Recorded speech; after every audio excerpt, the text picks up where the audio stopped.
sinceridad, colegas, que yo creo que voy a hacer algunas reflexiones porque yo escucho con atención a todos los oradores y voy a hacer algunas reflexiones que creo que son importantes para todos. Lo que está ocurriendo no es ninguna sorpresa.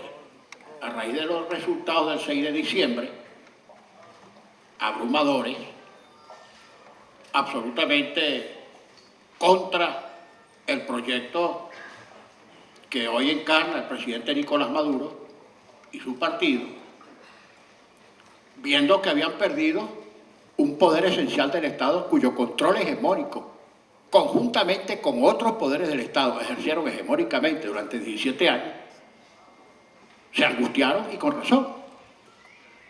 Porque, repito, perdieron el control de un poder esencial del Estado que se trazó como firme propósito recuperar su autonomía, legislando, controlando y debatiendo. Bien, ese resultado del 6 de diciembre, insisto, hizo que el gobierno buscara prepararse por el hecho de haber perdido el control de ese poder esencial del Estado. Y ahí fue cuando comenzó este proceso. ¿Qué hacer? Utilizar lo único que les quedaba, además del Ejecutivo, que era el Tribunal Supremo de Justicia, para tratar de amputar las facultades del Poder Legislativo Nacional, que, repito, no solamente por mandato popular, sino por nuestra propia integridad tenemos que ejercer autónomamente. Y eso es lo que está ocurriendo.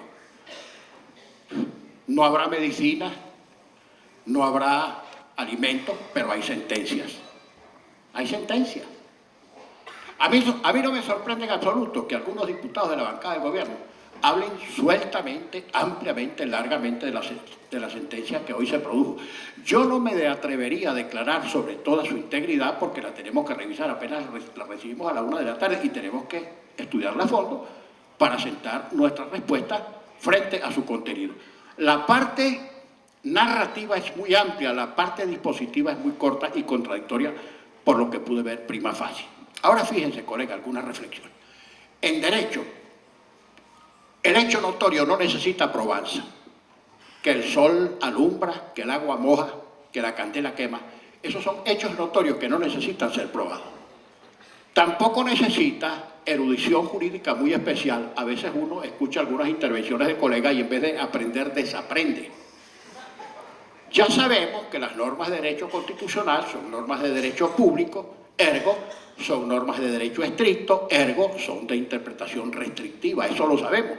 Pero cuando uno ve las sentencias del Tribunal Supremo de Justicia, advierte que se saltan todos estos preceptos cuya observancia deberían vigilar y observar más que nadie. Por ejemplo, yo me hago la siguiente pregunta.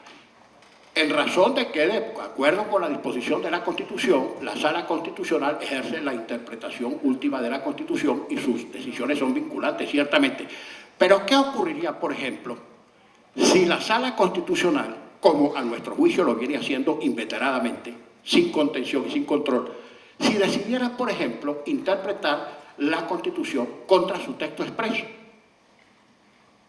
Nadie puede revisar eso.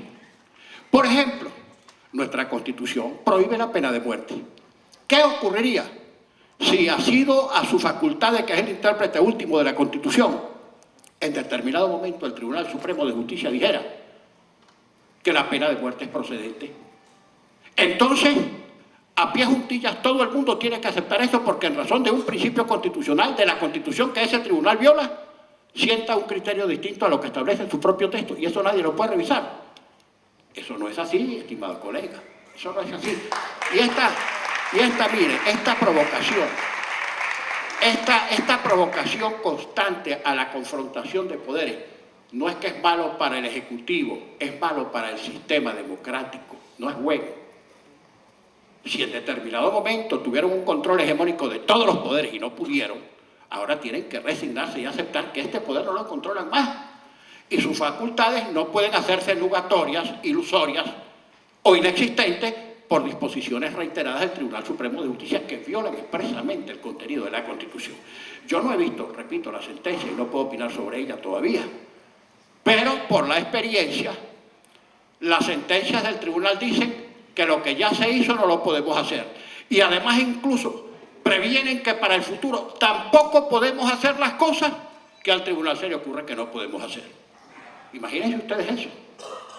Ahora, otra cosa, colegas, miren, esta comisión que designamos no hizo más que constatar, recogiendo testimonios, examinando los tiempos, observando cada uno de los actos, que no se observaron los extremos establecidos en la Constitución y en las leyes específicas para designar estos magistrados, que con mucha razón se los ha denominado magistrados express, porque fueron designados entre gallos y medianoche. La propia magistrada Porra, que suscribió esa carta, que la suscribió, bueno, ya que se iba a ir, la firmó para que le dieran su jubilación. Ella admitió aquí en la comisión que la obligaron a firmar esa carta y que le dijeron que tenía que renunciar de manera anticipada, porque el gobierno tenía la necesidad, visto los resultados del CEIDE, de controlar de manera absoluta el Tribunal Supremo de Justicia. Y por eso fueron los magistrados. Les voy a poner solo un ejemplo, estimados colegas del gobierno, y muy especialmente a mi querido amigo el diputado Eustoquio Contreras, cuya intervención escuché con mucho detenimiento y mucha serenidad. ¿Qué ocurrirá, por ejemplo, si este que está aquí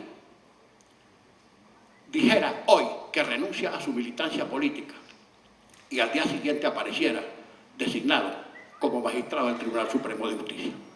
¿Sería fiable? ¿Alguien podría creer en mi equilibrio como juzgador al conocer de casos que lesionaran mi militancia recién abjurada o mi condición recién renunciada? Nadie me lo creería, y eso fue lo que pasó con estos magistrados. Por ejemplo, un candidato a diputado se lanza, pierde las elecciones, bueno, y resulta electo en este procedimiento expreso como miembro del Tribunal Supremo. Eso no le puede merecer fe a ninguna bancada, a ningún ciudadano, ni a ninguna persona.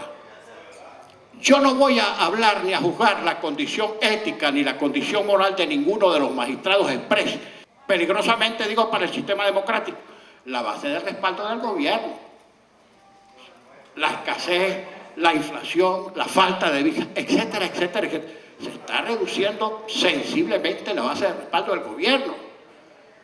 Vean cuál es el prestigio o el desprestigio que tiene el Tribunal Supremo de Justicia según todas las encuestas, incluso las que ordena el gobierno, porque el gobierno permanentemente ordena hacer encuestas. Vean ustedes incluso cuál es la fe que en estos momentos está mereciendo la Fuerza Armada como totalidad, porque lamentablemente la cúpula ha afectado a la integridad de la institución. Vean las encuestas. Por primera vez, las Fuerzas Armadas está entre las instituciones peores evaluadas. Por primera vez, el Tribunal Supremo de Justicia, que garantiza nada más y nada menos que la impunidad del 98% de los delitos que se cometen en Venezuela, tiene una base de respaldo sumamente precaria. Reflexionemos, colegas, porque si esto colapsa como está a punto de colapsar, no se sabe lo que puede pasar. Y no es que vamos a ser nosotros los afectados que tenemos inmunidad parlamentaria y que fuimos electos recientemente, ustedes y nosotros, sino que se va a ver afectado el país como totalidad. Y eso es lo más grave. Los que votaron por ustedes, los que votaron por nosotros, el que no votó por nadie, el que no tiene militancia política, esos son los que se van a ver afectados. Ahora, a mí sí me preocupa mucho esta situación de tensión permanente. Y les repito, colegas, se los digo más que todo como recomendación, ni siquiera como consejo, como llamado de alerta, de angustia. Cuidado con seguir dependiendo para mantener la estabilidad ya precaria por la falta de respaldo popular en las decisiones de ese Tribunal Supremo de Justicia, que en vez de juzgador debería ser juzgado. Muchas gracias, apreciados colegas.